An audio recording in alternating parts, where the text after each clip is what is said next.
So, when you and I first started talking, you had, explained your past and, what you dealt with as a young person, a young adult.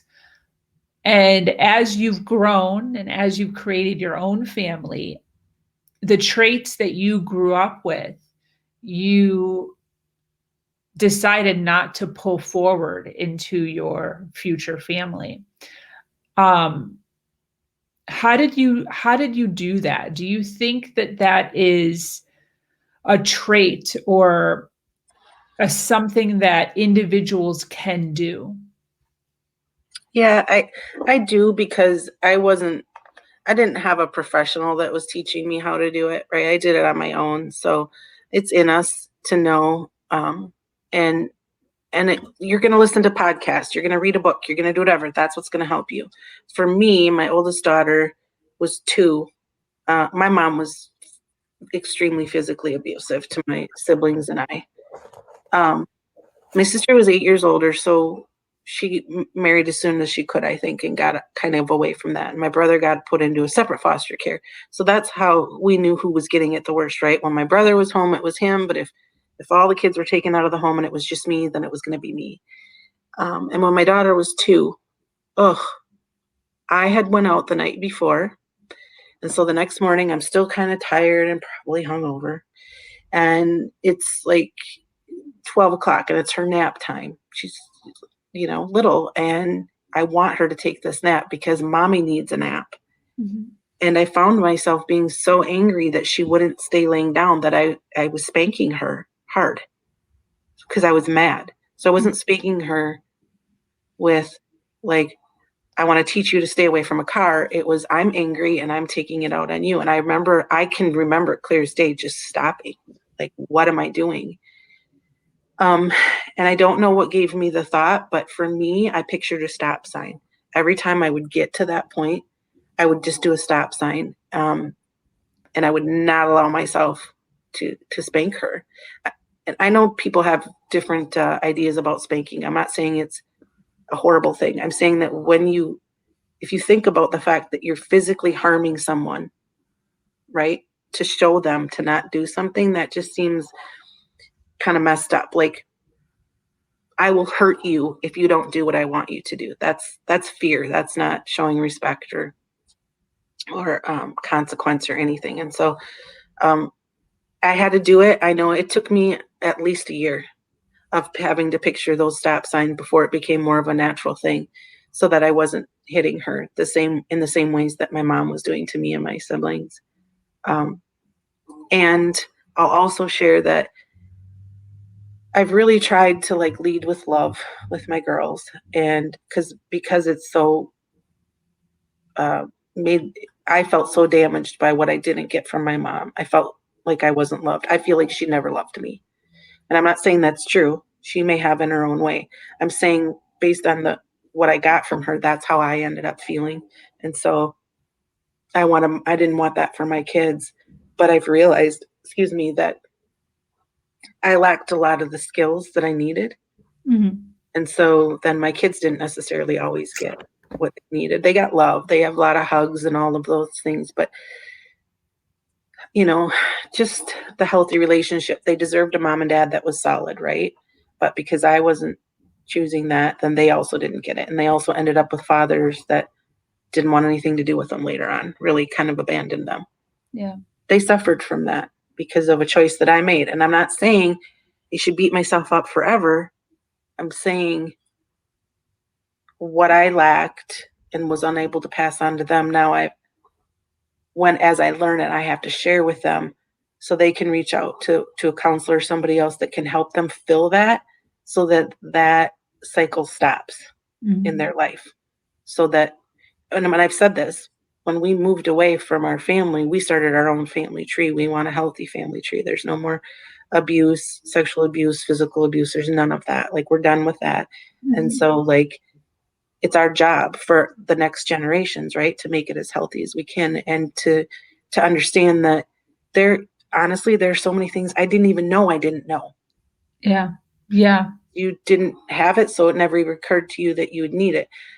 counselors are so important, or other people you feel are have it together, maybe, I don't know, have those skills, and be accepting wherever it comes from, a book, a podcast, a video, I don't care, but like there's things that even as much as, and I truly love my kids, like they are the most important thing to me.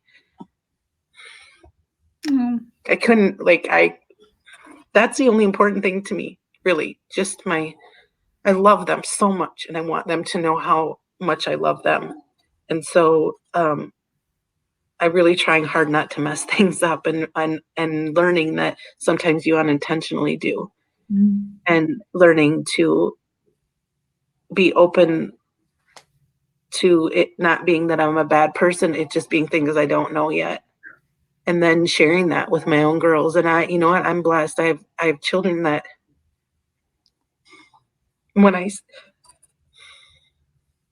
say I'm sorry, I didn't know, they're like, it's okay, Mom, you didn't have the skills. You know, because they should be like, you brought me here. You should have known what you were doing when you brought me. But they don't. And I hope everyone gets that lucky. Yeah.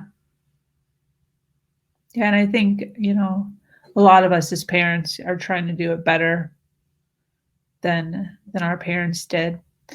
I love how vulnerable and open you are about, where you sit emotionally now, where you were sitting emotionally then. I think that that's such a wonderful trait to have, because so many people don't like that side of them being seen. They like to look as if they know all of the things all of the time. Um, what And are I've been that person. Okay, there you go. I've been her. There you go. What are your thoughts on right now? What are your thoughts on? When you said that, my first thought was, that's what was preventing me from growing and getting healthy. Yeah. Because it's taking me to say, I don't give it anymore. Go ahead and judge me. Yeah. But this is how I'm healing. This is how I'm moving forward. Yeah. This is what it looks like for me. And if you want to judge it, you go ahead and do that. But I'm tired of being stuck in the same place. I'm not doing it. So if the whole world wants to laugh at me, that's okay. As long as I know that I'm getting better and I'm feeling better. 100%. That was a barrier. 100%. Just exactly what you said. Just the whole, it's exhausting. It's exhausting feeling like you're supposed to have it all together and wanting to convince everyone you have it together, because somehow if you don't, you're not worthy. I don't know where we got that idea. Yeah. It's exhausting. 100%. So with that, what are your thoughts on emotions, and what are your thoughts on sitting in your sadness and being okay with that and allowing yourself to feel?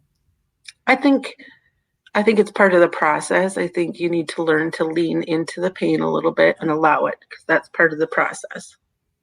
I don't think it's necessarily healthy to do that for extended periods of time. I'm more of a, well, that sucked, now what? Right? And that could be like for 2 days I'm crying. I've had times where I'm in bed all day and I just feel miserable. But then they have to figure out, what are the next steps? Like, well, this didn't work, and what do I want it to look like? And what do I have to do to make it look like that? Like, what steps would I need to take for it to look the way I would like it to be? You have to move on. Like, you do need to let the sadness, because that's healing. That's your soul, like getting rid of all the pain that you have. You have to let it out. And then you can move forward and you can think more clearly. And honestly, I take anti-anxiety drugs. Like, it's a anti-anxiety depressive, right? And I struggled with that. Oh my God, I better not tell anybody. Better not tell anybody. I'm crazy. I'm just like, no.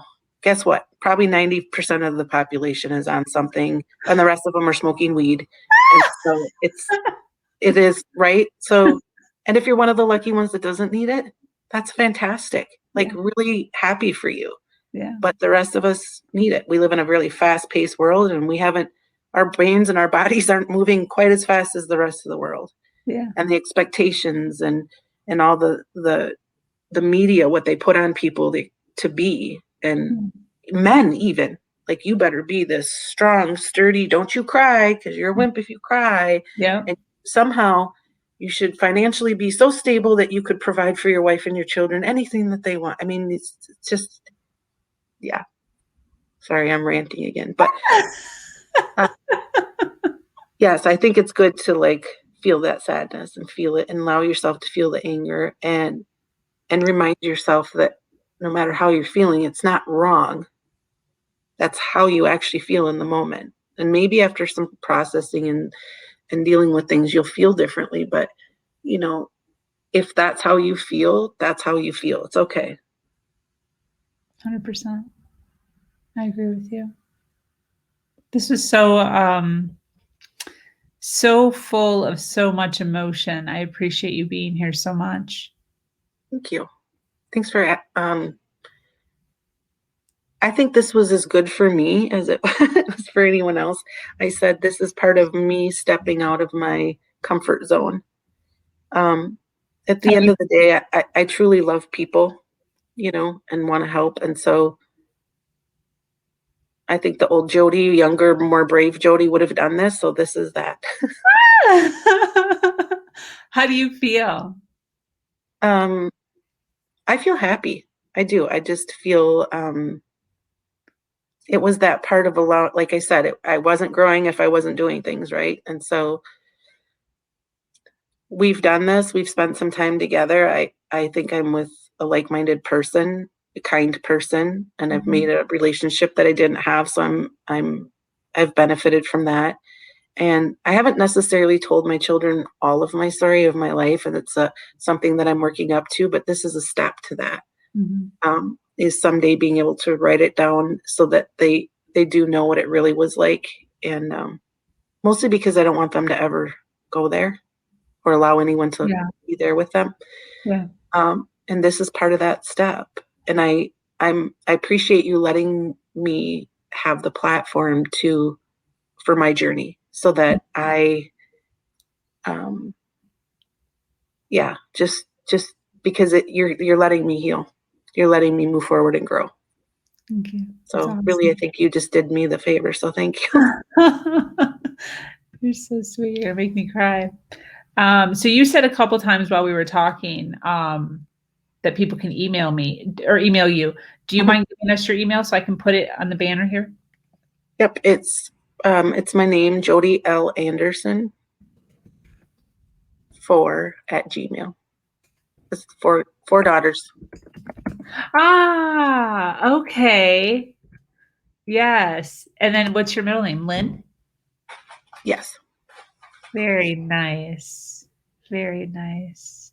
So if anybody has any need of getting some talk out, some emotions out, Jody's been through a lot and she can relate to a lot, and she's a very amazing motherly figure. Thank you. She's being a beautiful motherly figure. I appreciate you being here. I appreciate you taking some time out of your day to sit with us. Do you have any closing thoughts? Yeah, I think make today the day. Make today the day, whoever's there, whatever it is. I don't care. I'm not saying walk out today. I'm saying whatever is lacking and you've been hoping for, this is your sign. We're your sign. You should do it. You need to talk to somebody. You need to make a list. I don't know what it is, but today is the day that you start making that glimmer a reality. Yeah, I agree. I second that. I second that. Well, I'm going to close out with teary eyes here and try to read. Thank you so much for joining us here on Her Version. If you have an amazing story to share of struggle to triumph, be sure to reach out to me here or at herversion.life. I am your host, Sabrina Victoria, and I am so grateful to be sharing a platform that allows people to share their truth in order to inspire and uplift others. Have an amazing day. Much love.